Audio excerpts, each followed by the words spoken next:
सौनकादिक ऋषि प्रश्न करते जा रहे हैं, सूत जी महाराज उत्तर दे रहे हैं और कहते हैं भगवान क्या है, धर्म संस्थापनार्थाय संभवहि युगे युगे। ये दिव्य कथा ये पृथ्वी पर कैसे प्रस्फुटित हो गई। ये तो वेद जो है ना, ये वेद का वृक्ष है। और वेद क्या है, बोले भगवान नारायण के मुख से प्रस्फुटित जो नारायण का स्वरूप ही है वही वेद है। तो वो पृथ्वी लोक पर कैसे आया, और यहाँ आते आते क्या टूट फूट नहीं जाता, फल तो वृक्ष से गिरे तो डाली पर इधर उधर लड़ते हुए। तो बोले नहीं, क्यों, बोले नारायण के मुख से ये विगलित हुआ निकला था तो कहां पहुंचा, बोले ब्रह्मा जी रूपी वृक्ष के पास पहुंचा। ब्रह्मा जी के पास से टपका तो सनकादिक ऋषियों के पास पहुंचा। सनकादिक ऋषियों से महाराज श्रीमान व्यास जी को प्राप्त हुआ। व्यास जी महाराज ने अपने पुत्र सुखदेव को प्रदान किया। श्रीमान नारद जी ने भी व्यास जी को श्रीमद् भागवत कथा प्रदान की। और सुखदेव जी के बाद इस मृत्यु लोक में इस कथा का वाचन होने लगा। और आज यत्र तत्र सर्वत्र श्रीमद् भागवत जी विद्यमान है। लेकिन हाँ, जब तक उस शाखा परिशाखा से आया तब तक तो सब कुछ ठीक था। लेकिन कलयुग के प्रभाव में आने के बाद व्यास पीठ पर बैठ करके भी लोग भागवत जी की कथा नहीं करते, बाकी सब कुछ करते हैं। बार बार मैं निवेदन करता हूं, क्यों कहता हूं, क्योंकि प्रश्न उठ रहे हैं। प्रश्न इसलिए उठ रहे हैं कि सिर्फ आप वेश से पूजा नहीं जा सकता, आप छल कर सकते हैं। और छल करके जब आप धर्म करते हो तो वास्तव में आप भी वही काल नेमी जैसे हैं। आप भी उस रावण जैसे हैं जो संत के वेश में सीता का हरण करने के लिए आया है। इसलिए महाराज चित्र को सुंदर नहीं, चरित्र को सुंदर बनाने का प्रयास शुरू कर दिया। चित्र तो बिगड़ना ही है। जैसे हम बचपन में दिखते थे ना, वैसे युवानी में नहीं दिखते। जैसे युवानी में दिखते हैं वैसे वृद्धावस्था में नहीं दिखते। जैसे वृद्धावस्था में दिखते हैं वैसे अतिवृद्ध होने पर नहीं दिखते। वो चित्र तो बिगड़ना ही है। अगर नहीं बिगड़े तो चरित्र नहीं बिगड़े, और जिसका चरित्र नहीं बिगड़ा उसका कुछ नहीं बिगड़ा। ध्यान में लाना है। तो बोले सुखदेव जी को कैसे प्राप्त हुई, तो बड़ी दिव्य कथा सुनाई। एक बार श्रीमान नारद जी महाराज कहां पहुंचे, भूत भावन भोलेनाथ जी के यहाँ। अब भोलेनाथ जी के यहाँ जब पहुंचे तो नारद जी का स्वभाव आप जानते ही हैं। क्या स्वभाव है नारद जी का, बोले जहां नारद जी गए वहां गड़बड़। लेकिन ऐसा नहीं है, ये हम सब भ्रम में हैं। हमारे सनातन धर्म में इतने दुर्गुणों को जबरदस्ती प्रविष्ट कराया गया। नारद का एक ऐसा चरित्र है कि नारद जिसको मिल गए उसको भगवान मिल गया।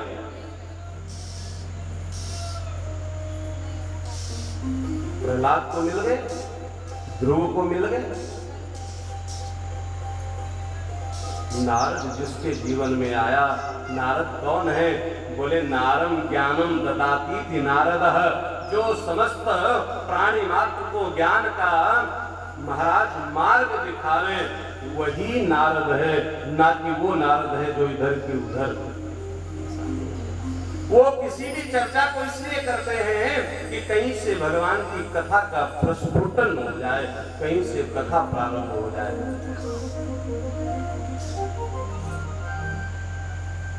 तो माता पार्वती जी के सन्निकट पहुंच गए।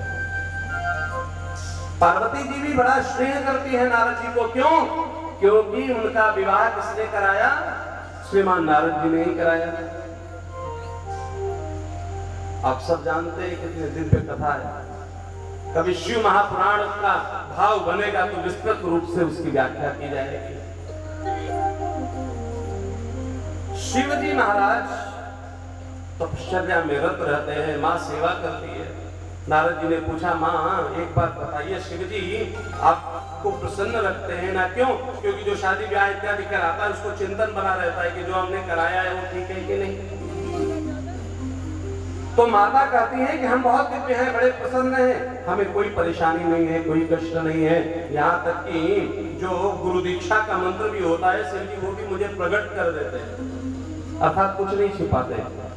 अब नारद जी ने सोचा अगर ऐसी बात होगी तो फिर हमारा काम नहीं बनेगा, यानी शिव जी कथा नहीं सुनाएंगे। शिव जी कथा नहीं सुनाएंगे तो माँ सुनेगी नहीं, माँ सुनेगी नहीं तो फिर सुखदेव जी कैसे सुनेंगे? वो तो सारी योजना बना करके आए।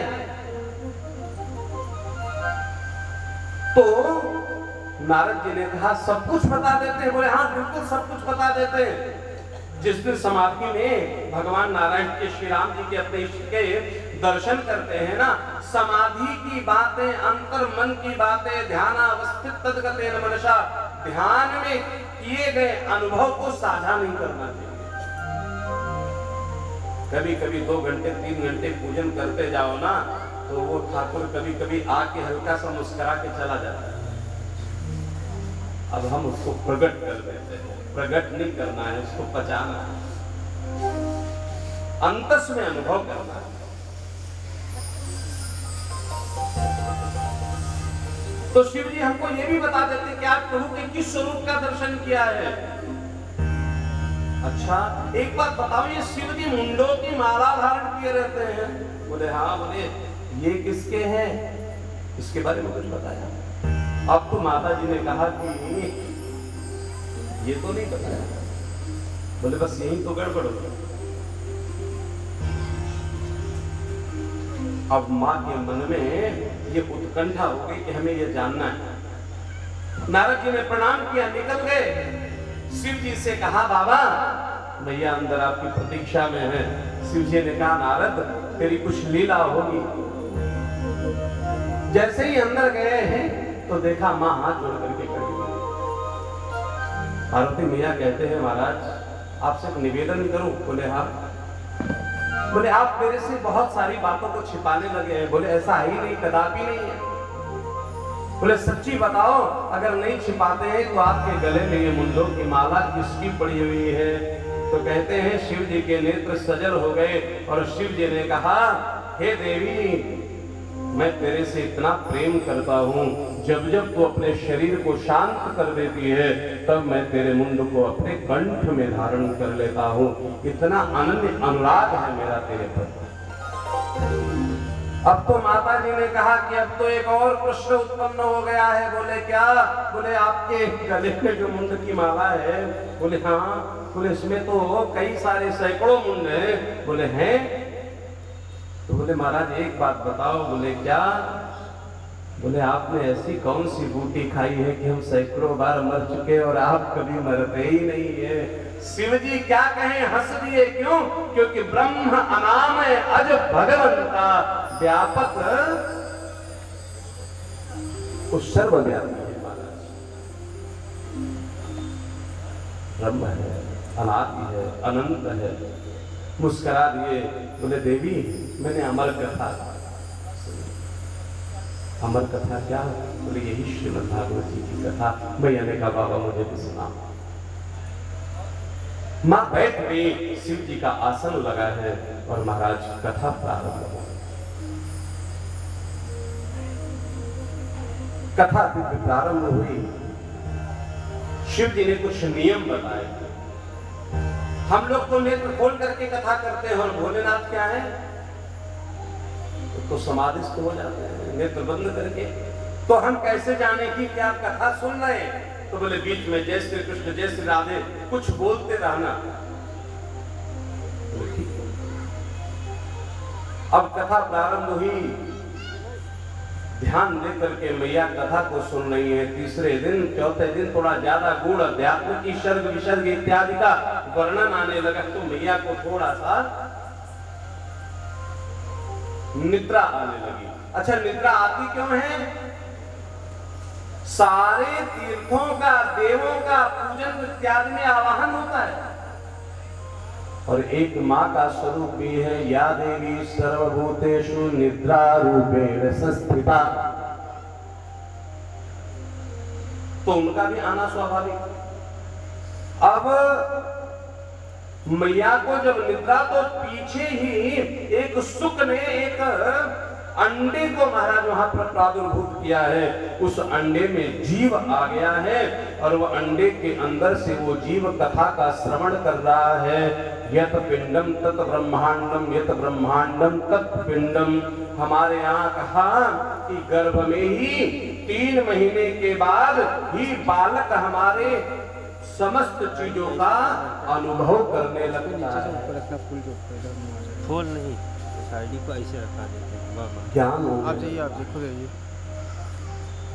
अब वो शुक अंतर मन में सब चीजों को दृष्टिगत कर रहा है, देख रहा है, सुन रहा है, कथा को श्रवण कर रहा है। उसको लगा कि अब तो मैया सोएगी, और शिव जी को अगर आभास हुआ कि मेरी कथा श्रवण करने वाला कोई नहीं है, तो कथा बीच में संपन्न हो जाएगी। जब इतनी बात कही तो आदरणीय सूत जी महाराज कहते हैं, शौनकादि ऋषियों, उस शुक ने अंडे से अपने मुख को बाहर निकाला और प्रेम से बोला, जय श्री कृष्ण। कथा अनवरत निर्बाध गति से चली जा रही है। कथा की संपन्नता में महाराज उस तोते का प्रादुर्भाव हुआ। भगवान शिव ने जब नेत्र खोले तो देखा मैया सुप्तावस्था में है। बोले, आपने कथा नहीं सुनी क्या?